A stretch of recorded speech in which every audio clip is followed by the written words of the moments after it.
Hello.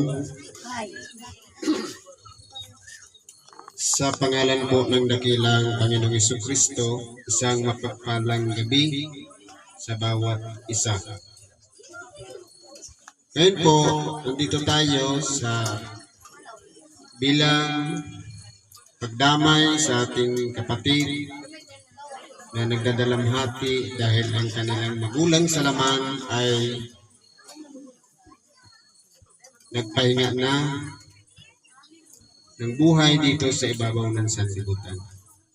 Atin pong babasahin ang ayon sa unang sulat ni Apostol Pablo sa mga taga-Korinto sa Kapitulo 15, versikulo 45 hanggang 57. Sabi dito,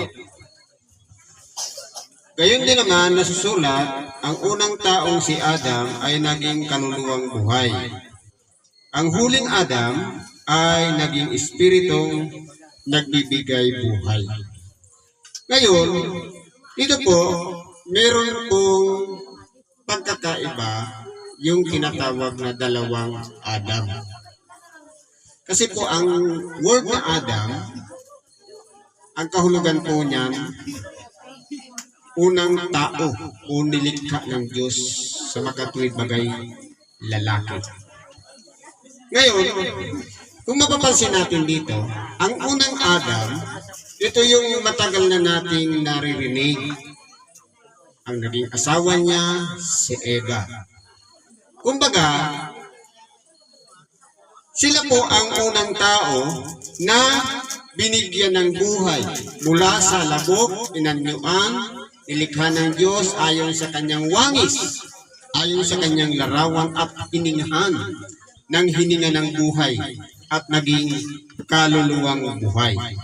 Ang huli pong Adam, walang iba ang ating dakilang Panginoong Hesus, na siya po ay nabuhay din dito sa ibabaw ng sanlibutan, pero iba po ang kalagayan niya kay Adam doon sa una. Kasi si Adam nagkasala. Imagine, yung utos ng Diyos kay Adam na lahat ika nga pwede mong kainin maliban sa isa. Ibig sabihin, sa utos ng Diyos at nagkaroon ng paglabag si Adam, pero matalino yung ahas. Bakit po? Kumbaga yung utos, direkta mismo galing sa Diyos, pero dahil hindi kayang linlangin si Adam, kaya ang ginawa niya, gumamit siya ng isang pamamaraan, walang iba, yung palaging kasama ni Adam, si Eva, para yun ang tuksuhin. At ngayon, yung lumabag si Eva at saka naman napakain si Adam ng ipinangingili ng Diyos. Kaya po siya nagkasala. Pero po itong huling Adam, walang iba, ang ating dakilang Panginoong Jesucristo, sabi dito, ang unang bagaman ang ukol sa Espiritu ay hindi siyang una, kundi ang ukol sa lupa. Pagkatapos, ang ukol sa Espiritu. Totoo po, ang unang nilikhang tao ay nabuhay dito sa ibabaw ng lupa sapagkat galing siya sa alabok, galing sa lupa. Ngayon, merong paghahambing dito tungkol sa pagiging katawan.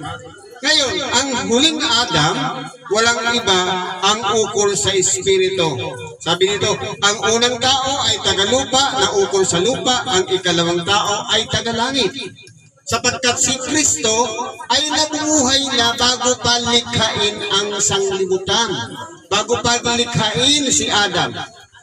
Kung mapapansin natin, sabi nga, at pagpasok niya sa sanlibutan, sinasabi, hain at handog ay hindi mo ibig, ngunit sa akin isang katawan ang inihanda mo.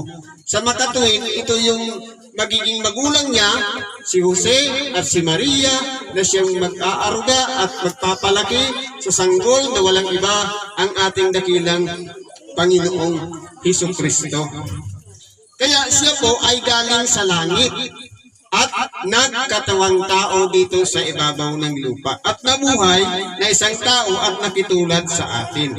At kung paanong tinaglay natin ang larawang ukol sa lupa, ay tataklayin din naman natin ang larawang ukol sa langit. Ibig po palang sabihin, kung tayo po ay nabuhay dito sa ibabaw ng lupa, ito po ang tinatawag na unang buhay na dapat danasin natin, na tayo napapagod, tayo naghihirap, nagkakaroon ng karamdaman, nagugutom, una uuhaw. Dahil po sa kalagayan kaaba-aba, mababang kalagayan na nagkakasakit at namamatay.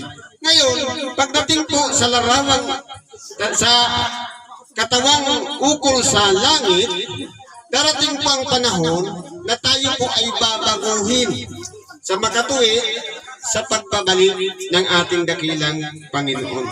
Sinasabi ko nga ito mga kapatid na ang laman at ang dugo ay hindi makapagmamana ng kaharian ng Diyos. Ni ang kasiraan ay magmamana ng walang kasiraan.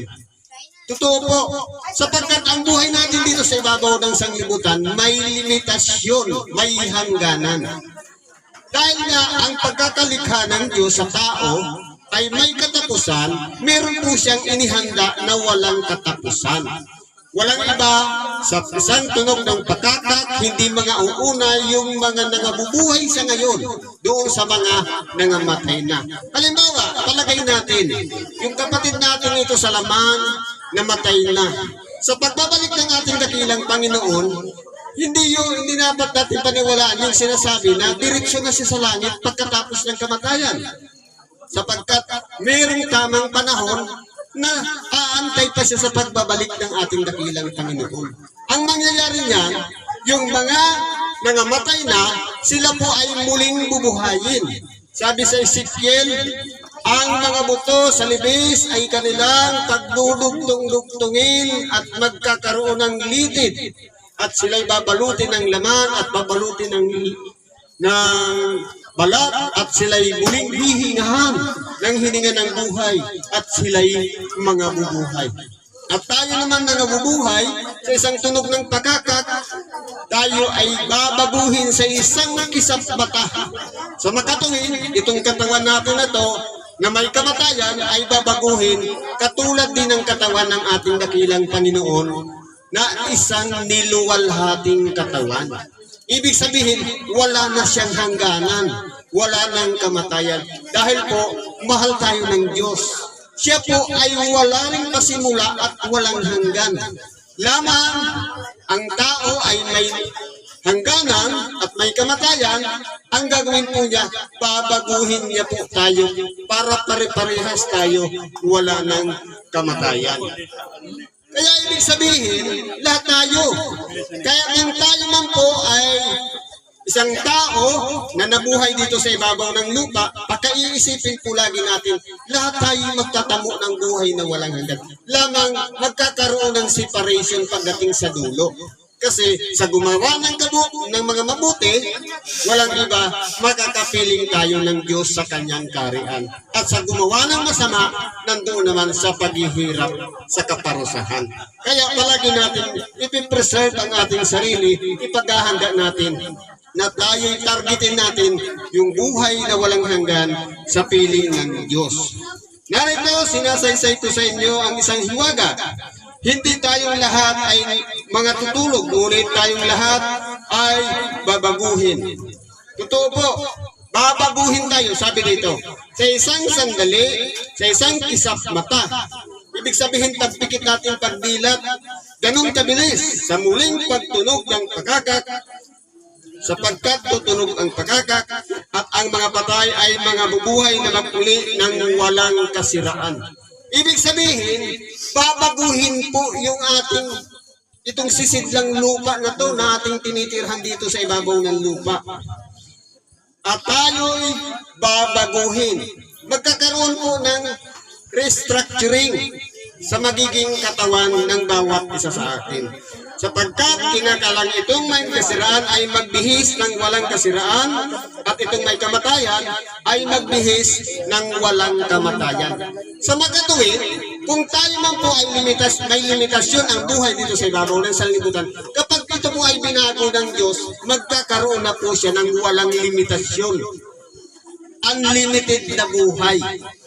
Ngayon, ang paghahanda naman ng Diyos kung saan paroroon itong nag-iisa nating kaluluwa na minsan lamang nabuhay dito sa ibabaw ng lupa, kinakailangan ito po ay magmana ng buhay na walang hanggan sa piling ng Diyos. Datapwat, sabi dito, sapagkat kinakailangan na itong may kasiraan ay magbihis ng walang kasiraan at itong may kamatayan ay magbihis ng walang kamatayan. Datapwat, pagka itong may kasirahan ay mabihisan ng walang kasiraan at itong may kamatayan ay mabihisan ng walang kamatayan, kung magkagayon ay mangyayari ang wikang nasusulat, nilamon ng pagtatagumpay ang kamatayan. Totoo po, kasi po ang pinagkakahuli-hulihang kalaban ng Diyos na kanyang susupilin na ipatitigil ang kamatayan. Kasi po, si Kristo po ang pinakaunang bunga.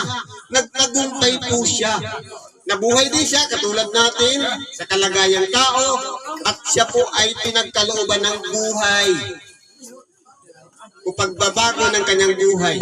Isang niluwalhating katawan ang taglay niya nung siya'y bumalik sa kanyang kaluwalhatian. Sabi dito, saan naroon ang kamatayan? O kamatayan ang iyong pagtatagumpay? Sana roon o kamatayan ang iyong tibo? Sa makatuwid, kung mapapansin natin, ang pagtatagumpay ng bawat isa sa atin. Ibig sabihin, sabi nga, kapag tayo po ay humahantong sa huling hantungan, dumating na tayo sa kamatayan, hindi po magtatapos doon ang buhay. Kundi, sabi nga, maliban na ang butil ng trigo mamatay, ay hindi siya mabubuhay. Kaya kinakailangan muna nating danasin ang kamatayan at saka tayo pagkakalooban ng walang hanggang buhay. Ang tibo ng kamatayan ay ang kasalanan. Ito po. Dahil po sa kautusan, kapag mayroong paglabag, nagkakasala po tayo. At ito po ang pamamaraan upang tayo po ay ipahamak. Pero salamat sa Diyos dahil kay Kristo na nag-alay ng kanyang buhay, yung kanyang dugo ang naging daan. Nagbukas sa atin ng tinatawag na pag-asa. Nang sa ganon, kung tayo man dito sa ibabaw ng sanlibutan, humahantong sa kamatayan, alam natin na pagbabalik niya, tayo'y muling bubuhayin. May chance tayo. Sa makatuwid, hindi nagtatapos sa kamatayan ang buhay. Kundi meron pang extension, meron pang karugtong. Walang iba, yung buhay na walang hanggan. Kaya sabi dito, ang tibo ng kamatayan ay ang kasalanan. Pamamaraan po kasi para mapalayo ang tao sa Diyos sa pamamagitan ng pagkakasala. Paano po tayo nagkakasala? Sa pamamagitan ng pagtutukso. Nang sa ganun, parang pinapasakay tayo para mapahamak tayo. Pero po, iyan ay dahilan lamang upang tayo magkasala. Pero sabi nga, ang kabayaran ng kasalanan ay kamatayan. Kaya po tayo lang lahat ay nagtatamo ng kamatayan. Bagamat hindi pa, pero sabi nga, una-una, ang tamang panahon kung hanggang saan ang sukdulan ng ating buhay dito sa ibabaw ng sanglibutan. Sabi dito, dapat salamat sa Diyos na nagbibigay sa atin ng pagtatagumpay sa pamamagitan ng ating Panginoong Jesucristo. Kaya po, palagi natin ipagpasalamat sa Diyos. Kung tayo man po ay nahihirapan sa buhay dito sa ibabaw ng sanlibutan, kung tayo man po ay nagtatagumpay, palagi natin ipagkakatiwala sa Kanya ang lahat ng bagay. Sapagkat siya lang po ang